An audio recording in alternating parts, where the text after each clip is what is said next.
Taking none.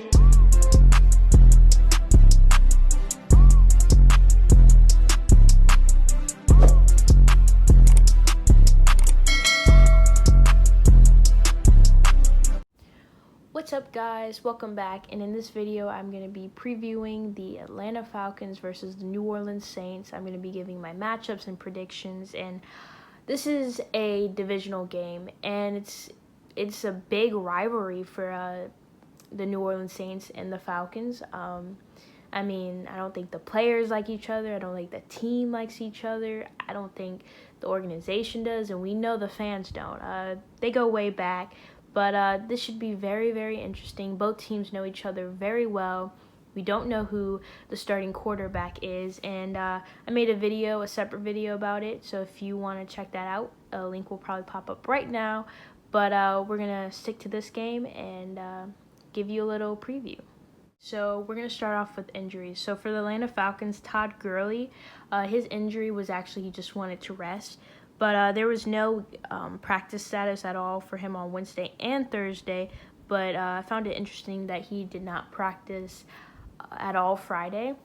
If he's in the game, I'm not really that concerned because I just have that much faith and trust in our run defense. They've been really just really dominant, and they've been consistent. So, yeah, the next notable person I see is Calvin Ridley. He's been limited all week, but he'll most likely practice. But it's very interesting because, somebody will be guarding him. Maybe it will be Marshon, which leads me to the Saints injury report. Marshon Lattimore is questionable for this game. We saw he went down last week. I can't remember if he came back on the field or not, but Patrick Robinson took his place and got an interception off of it. Patrick Robinson's been looking pretty good. When Marshon Lattimore would go down, for example, the Lions game, I think he got an interception there. And then last week he got an interception. So Patrick Robinson has been looking really, really good. I'm sad to hear that Marshon is hurt, but I'm not that worried because if Patrick Robinson keeps playing like this, we will be fine. So yeah, that is a matchup to watch. And then lastly, Josh Hill, he is ruled out for this game. He suffered from a concussion last week, so he will not be playing against the Atlanta Falcons. Although we don't know who's going to be the starting quarterback for the New Orleans Saints, we do know how the Atlanta Falcons defense looks. So on the stat sheet, on paper, the Atlanta Falcons are ranked 30th in overall defense. They're ranked 31st against the pass and 6th against the run. Obviously, 31st against the pass, that's a very bad number. Out of 32 teams, they're 31st. Literally, they're only one number up away from being dead last. Whoever is quarterback will probably have to attack. This is obviously the weakest spot on their defense, maybe the entire team. Yeah, the entire team, I would say. Weakest spot is their secondary. Whether it's Jameis, whether it's Taysom, I feel like they need to take some shots. Maybe not so much down the field, but shots in general in the passing game. I trust our guys. Emmanuel Sanders, he's back. He's 100%. He's been back. Michael Thomas, hopefully he's around 100%. He's been quiet. Both Emmanuel and Thomas have been pretty quiet since they've returned. Jared Cook has not been having himself past two games. He's not been having himself the best. He's not been performing the best. And we have Adam Trautman who's stepping up. We have Marquez Callaway, and we have Traquan Smith. He's back from taking a huge hit to the head last game. But we have all these talented wide receivers and tight ends. I trust our guys more than to make a play and maybe a 50-50 ball. I think our guy is going to come down in the end. But yeah, our wide receivers, tight ends, they're going to have to step up. We're going to have to see an explosive performance by them to help either yes, Taysom and Jameis combined, Tamus. Anyways, to help Taysom or Jameis in the passing game. I think the Falcons' game plan is to stop Alvin Kamara. I mean, you don't think about if you're a Falcons. You're training. You had a bye week, I believe. You thought Drew Brees was going to be the quarterback. Now you're hearing Jameis. Now you're hearing Taysom. But one thing is for sure, Alvin Kamara has been getting most of the workload for the New Orleans Saints. And Alvin Kamara has just been brutalizing the Atlanta Falcons. It seems like every time we play, he's a huge star. So I think they're going to try to stop him regardless, even in the passing game. They're ranked 6th against the run, which is pretty high up. The Saints are ranked 2nd, Tampa Bay is ranked 1st, and the Atlanta Falcons are ranked 6th. So they're pretty good with stopping the run. I don't think Alvin Kamara will have necessarily a big game in the run game because of that, and just because, again, he's been killing the Falcons ever since he's joined the Saints. It seems like he's just been having big games after big games. Especially this season, he's kind of he's been carrying this team. When people went down. So yeah, I feel like that's their game plan. Maybe Latavius Murray will show up more in the run game, which I do want to see for sure. But I feel like the Falcons' game plan on defense is to stop Alvin Kamara and Michael Thomas probably, but specifically Alvin Kamara. So yeah, overall with the offense, I think the offensive line is going to have to hold because we know Drew Brees gets the ball out quick. Taysom or Jameis, they do not get the ball out quicker than Drew Brees. So the offensive line is going to have to hold a little couple extra seconds, and hopefully they will make the play downfield. But that's going to be a very interesting task and for the offensive line. But yeah, that's about it. Hopefully the offensive line again opens up holes for Latavius Murray, Alvin Kamara. But I feel like the game plan, obviously try to get the run game going. If it doesn't work or whatever, still try to incorporate it. But I think the strong suit here is probably against the Atlanta Falcons secondary.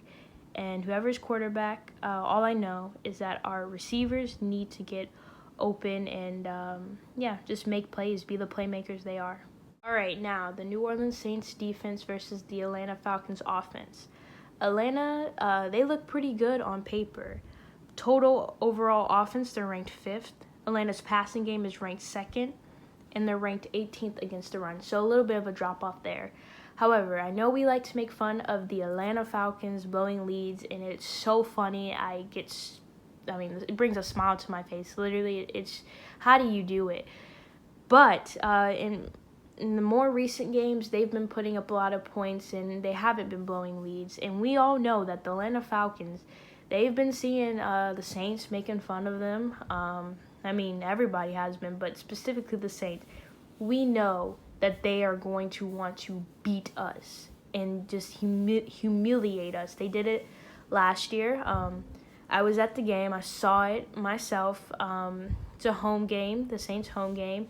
Atlanta Falcons, the 1-7 Atlanta Falcons come in and beat the Saints and broke our winning streak, which I think we're on like a 6-7 winning streak, which is like right about now, basically. It's kind of scary, but 1-7 Atlanta Falcons team. I think they're 3-6 this time. It can happen for sure. It's a division game, always tough. But there's people who are saying like they can't beat us. Yes, they can. Anyone can beat anyone. Just let's keep that in mind. But the Atlanta Falcons, they do have a lot of talent offensively. They can put up points really quick. As much as we like to make fun of like Matt Ryan and Julio Jones and all that stuff, they have some great offensive talent. Atlanta Falcons have Julio Jones, of course, Calvin Ridley, Hayden Hurst, Russell Gage, and a couple other wide receivers and tight ends. But with the coverage-wise in the secondary, like I said, with the whole Patrick Robinson, if Marshon doesn't play, Patrick Robinson will take the place of him, and he will either guard Calvin Ridley or Julio Jones. I know for sure if Marshon is playing, he will probably go up against Julio, but because he might not, either Patrick Robinson will or Janoris Jenkins. So we'll see. In coverage, Demario Demario Davis might see some coverage against maybe a tight end or something, maybe even Chauncey or Malcom Jenkins. But basically, Patrick Robinson. He'll probably do a good job. Jack Rabbit has been doing a great job, fantastic. Chauncey Gardner's coming off of one of his best games. Same with Malcom Jenkins, back-to-back interceptions. Both Chauncey and Malcom Jenkins were all over the field last week. Marcus Williams, you didn't hear his name being called. That means he was doing a great job, so good job to him. But hopefully he doesn't blow coverage, basically play safety. Demario Davis he had himself a good game as well. Don't know if Quan Alexander will see any snaps, rotate with Alex Anzalone. We'll see. But, that's it about the secondary. If anything, if people are starting to get open, if the Atlanta Falcons are having success with our defense, we know Dennis Allen's really good at fixing those adjustments, and we're a second half team for defensively and pretty much on the offense too. We fix the mistakes, and Dennis Allen's really good at doing that. So we'll see how it goes. I have faith that Dennis Allen will fix it. There are any problems, but that's it for the secondary. So with the run game and Todd Gurley, I don't think that he'll have a big game or any type of really effective game in the run game. Our front four is really, really good. Our linebackers are good at stopping the run. We break it up pretty much at the line of scrimmage. There will be a couple and get a couple yards, but we're really good with tackles for loss and just, minimum gain. And then with just the pass rush, the front four, sometimes we have success with just rushing forward and getting to the quarterback. Last week, we were getting pressure. We just weren't quite hitting home. I hope we hit home. We know Cam Jordan really loves playing the Atlanta Falcons, and Matt Ryan, maybe he'll show up or show out. I think he has 2-3 sacks maybe. Kind of a little bit of a quiet season, but he's definitely getting pressure and definitely helping in the run game. But David Onyemata, Trey Hendrickson, who else? Davenport. They'll all have to get involved and hopefully get to the quarterback because, we apply some pressure like last game. We just haven't been hitting home. But the Tom Brady one, we did really, really good. Against Teddy, we weren't getting at a lot of pressure. It's just we haven't been really that consistent with it, I guess. I don't mind. I know Chauncey got a sack last week because they did a blitz with him. So I don't mind. And I think Demario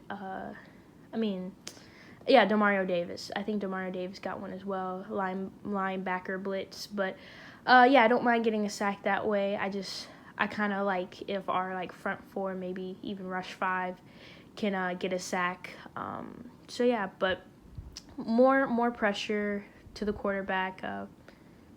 I kind of want the front four, kind of get a little pressure. But we can blitz somebody in. I don't mind it. But that's about it. Thank you guys for watching so much. My prediction is 27-24, Saints on top. We're going to win 7 straight, hopefully. And let me knock on wood. There we go. That is my score prediction. Again, 27-24, Saints on top. Let me know what your predictions are and what you're looking forward into this matchup. And who do you think will be number 1 in receiving targets or receiving completions, should I say. Just anything you want to speculate about, let me know in the comments below. Thank you guys so much for watching. Make sure to like, comment, share, and subscribe. And as always, peace.